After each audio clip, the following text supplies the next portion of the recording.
சர்வ வல்லமையுள்ள தேவனாகிய கர்த்தாவே, தேவரீருடைய கிரியைகள் மகத்துவமும் ஆச்சரியமானவைகள். பரிசுத்தவான்களின் ராஜாவே, தேவரீருடைய வழிகள் நீதியும் சத்தியமானவைகள் என்று எழுதப்பட்டிருக்கிற வேத வாக்கியத்திற்காக உங்களுக்கு கொடான கோடி ஸ்தோத்திரங்கள் உண்டாகட்டும். மகத்துவமும் ஆச்சரியமான நம்முடைய கிரியைகள் இந்த பூமியிலே அதிகமாக வெளிப்படட்டும்.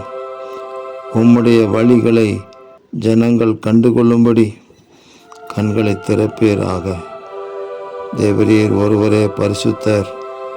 உம்முடைய நாமம் மாத்திரம் மகிமைப்படும்படி முழங்கால்கள் யாவும் முடங்கட்டும், நாவுகள் யாவும் கர்த்தராகிய இயேசுவை அறிக்கை செய்யட்டும் என்று நாங்கள் ஜெபிக்கிறோம்.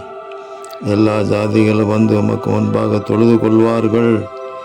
உம்முடைய நீதியான செயல்கள் வெளியரங்கமாயின என்று எழுதப்பட்ட வார்த்தையின்படி எங்கள் மூலமாக உம்முடைய செயல்கள் வெளியரங்கமாக விளங்கட்டும். எல்லா ஜனங்களும் வந்து உம்மை தொழுது கொள்ளும்படி மனக்கண்கள் திறக்கும்படி கிருபை செய்வீராக. அதற்கு எங்களை உங்கள் கரங்களிலே கருவிகளாக எடுத்து பயன்படுத்துவீராக. இரட்சகர் இயேசு கிறிஸ்துவின் நாமத்தில் ஜெபிக்கிறோம் பிதாவே. ஆமேன், ஆமேன், ஆமேன்.